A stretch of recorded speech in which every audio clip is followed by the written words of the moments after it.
continue chapter number 13. The name of the chapter is birds. Okay, students, today we will read about claws and nest. बच्चों आज हम birds के claws यानी कि पंजों के बारे में और nest it means घोंसलों के बारे में जानेंगे. Clear everyone? So now open your book and see page number 101. Birds have 2 feet. Each foot usually have 4 toes. 3 facing towards and 1 rearward. Okay? बच्चों बर्ड्स के पास 2 फीट यानी कि 2 पैर होते हैं और आमतौर पर बच्चों प्रत्येक पैर में इनके 4 टोज यानी कि 4 पैर की उंगलियां होती हैं. 3 facing forward and 1 rearward. It means बच्चों इनकी 3 पैर की उंगलियां आगे की तरफ होती हैं और एक पीछे की तरफ होती हैं. Okay. Birds use their feet to walk, hop around and to hold their food and branches of trees. बच्चों birds अपने लेग का यूज हॉप यानी कि कूदने के लिए, ब्रांचेस यानी कि पेड़ों की शाखाओं पर चढ़ने के लिए और अपने भोजन को पकड़ने के लिए करते हैं. ठीक है. Peacock and hens have sharp claws to dig the ground for food. बच्चों पिकॉक और हैंस के पास नुकीले पंजे होते हैं जिससे वह अपने भोजन के लिए ग्राउंड को खोद भी सकते हैं. ठीक है. बच्चों डिग का मीन्स होता है खोदना. Next, eagle and vulture have very sharp claws known as talons. बच्चों ईगल और वल्चर के पास बहुत ही नुकीले पंजे होते हैं जिसे हम टैलेंस कहते हैं. These help them to catch their prey such as frogs, mice and rats. बच्चों ये टैलेंट्स यानी कि ईगल और वल्चर के जो पंजे हैं ये इन्हें अपने शिकार को पकड़ने के लिए इनकी हेल्प करते हैं. शिकार it means frog, mice and rat. Okay.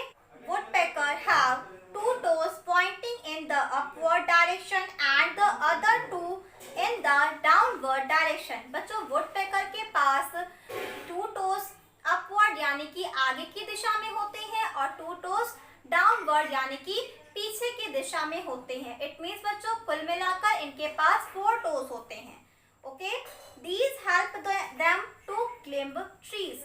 बच्चों ये इन्हें ट्रीज पर चढ़ने के लिए इनकी सहायता करते हैं. Okay. Crows, sparrow, pigeon and parrot use their feet to hold the branches of trees as they perch on them.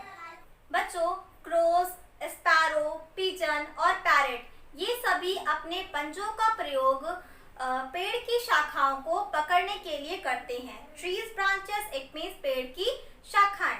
ठीक है. As they perch on them. Now what is the meaning of perch? Perch की meaning क्या होती है?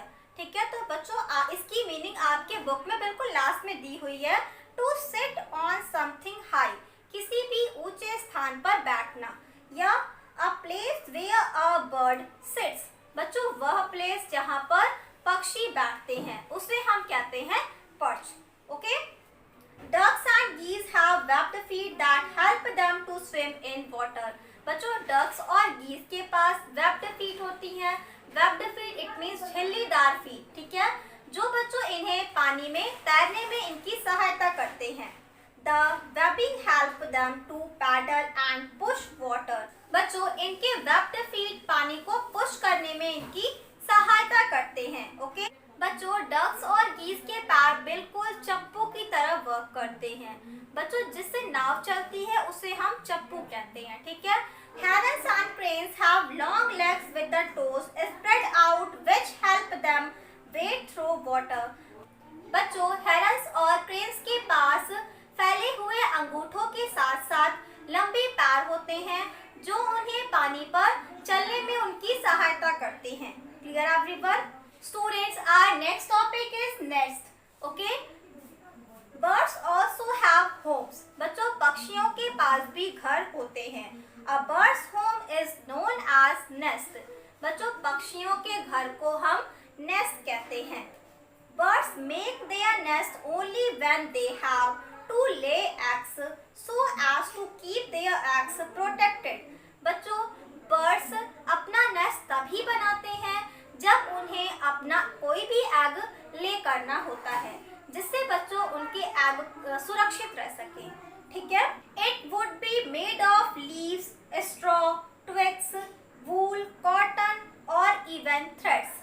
बच्चों ये घोंसले leaves, straw, twigs, it means पतली लकड़ियां, ओके, वूल, कॉटन, यहाँ तक कि बच्चों धागे से भी बने हुए हो सकते हैं। Birds build their nest on trees, on building terraces and in any place safe from predators and bad weather. बच्चों बर्ड्स अपना नेस्ट ट्रीज पर, building terraces it means building की छतों पर, या तो बच्चों ऐसी प्लेस जो प्रेडेटर्स या बैड वेदर यानी कि खराब मौसम से सुरक्षित हो।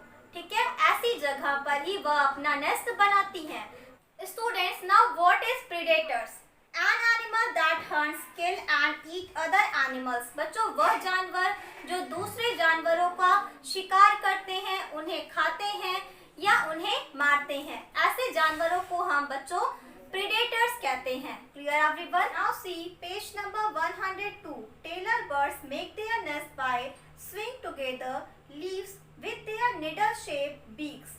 बच्चों निडल का मीन्स होता है सुई, तो टेलर बर्ड अपने निडल शेप बीक से पत्तियों को सिलकर अपना नेस्ट बनाती हैं।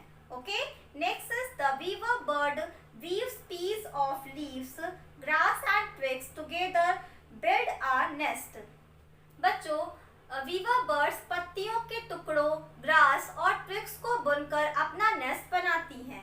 Okay, the nest has a tunnel like opening at the bottom for the bird to enter.